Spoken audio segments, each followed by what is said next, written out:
ये जो आप सोसाइटी देख रहे हैं नोएडा में, बड़ी बड़ी ऊंची ऊंची सोसाइटियां, वहाँ से ऐसी ऐसी जानकारियां, ऐसी ऐसी खबरें आती हैं जो पुलिस तक तो पहुंचनी ही नहीं चाहिए, लेकिन कई बार पढ़ी लिखी औरतें आपस में बाल नोच रही हैं वो सीसीटीवी आता है।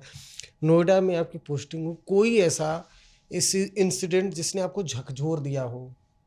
क्योंकि हम सोसाइटी बढ़ रही है अब, जो नेक्स्ट मैं देख रहा हूँ कि नोएडा में ना स्नेचर वगैरह क्रिमिनल तो थोड़ा बहुत भयभीत है, लेकिन ज़्यादातर सोसाइटीज से आ रही हैं चीज़ें। कोई ऐसा इंसिडेंट से आपको झकझोरा हो नोएडा में, ये लगा कि यार क्या? तो अभी कुछ महीने पहले एक इंसिडेंट हुआ, उसमें एक लड़का था, उसने सूचना दी कि उसकी जो वाइफ थी, एक ही दिन पहले उनकी शादी हुई थी और उसकी वाइफ मिसिंग है। और लास्ट टाइम जब उस लड़की से बात हुई थी, दोनों की उम्र 18 के ऊपर थी, तो वह अपने घर वालों से कुछ नाराज़ थी, परेशान थी। फिर हम लोगों ने घर वालों से पूछताछ की तो घर वालों ने बताया कि उस लड़की ने सुसाइड कमिट कर लिया है और उसको उन्होंने क्रिमेट भी कर दिया। तो हम लोग बड़ा सरप्राइज हुए कि रात तक बात हुई, सुबह 3-4 बजे तक बात हुई और उसके बाद 7 सुबह हम 9-10 बजे से सूचना मिल रही, तो इतने दौरान में ही कैसे ऐसा हो गया। और फादर और ब्रदर के साथ और मदर के साथ ही उसी घर में थी वो।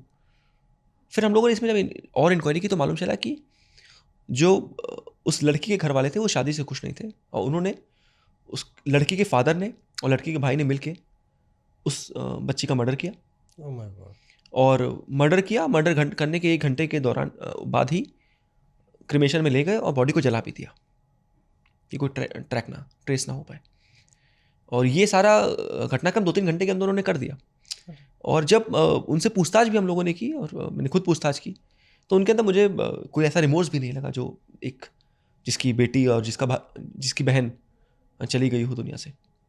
तो ऐसा एक केस हुआ जिसमें मुझे बड़ा ही अंदर से बहुत ही पीड़ा हुई, बहुत ही कष्ट हुआ कि उस लड़की ने अपने मन से शादी ही की थी, इतना ही उसका कृत्य था, जिसके वजह से उसको कुछ ही घंटों के अंदर पहले मार देना, उसके बाद उसको जला देना, दोनों ही चीज़ें हुई।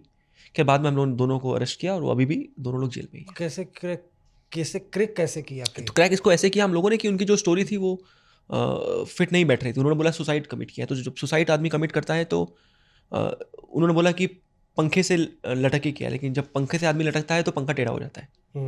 जब हमने पंखे के ऊपर किया तो धूल की वैसी वैसी जमी हुई थी जैसी, क्योंकि होली के आसपास का समय था तो उस समय पंखे नहीं चल रहे थे। तो जब हम लोगों ने पंखे पे चढ़ के देखा तो पंखे पे धूल थी, यानी पंखा कई महीनों से चला ही नहीं था। अगर कोई व्यक्ति उससे लटकता तो पंखा टेढ़ा हो जाता और उस पर निशान आते, कम से कम उस चुन्नी के निशान आते जिससे वो लटकी होती।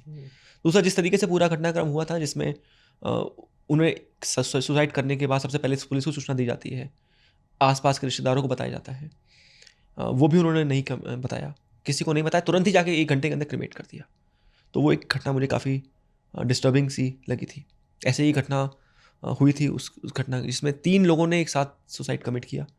पहले एक माँ ने अपनी बच्ची को पहले सुसाइड कराया और तीनों ने एक साथ सुसाइड कमिट किया था। यहाँ बिसरख के क्षेत्र में हुआ था घटना वो। फिर वो भी बड़ी डिस्टर्बिंग सी घटना मुझे लगी थी। और क्यों आपस में ऐसा कोई बहुत आपस की फैमिली डिस्प्यूट थे, किसी ने कुछ बोल दिया था, तो उस चीज़ से नाराज़ होकर इस पूरे तीनों माँ जो थी वो लड़के के साथ शी हैंग्ड हरसेल्फ और बेटी को उसने पहले ही सुसाइड कमिट कराया था। तो ये एक घटना और हुई थी जो काफ़ी झकझोर देने वाली घटना थी। उसके अलावा कई घटनाएं मुझे लगती हैं जो बहुत ही डिस्टर्बिंग सी लगती हैं। जैसे यहाँ पर कई बार लोग मकान कब्जा कर लेते हैं और खाली नहीं करते हैं।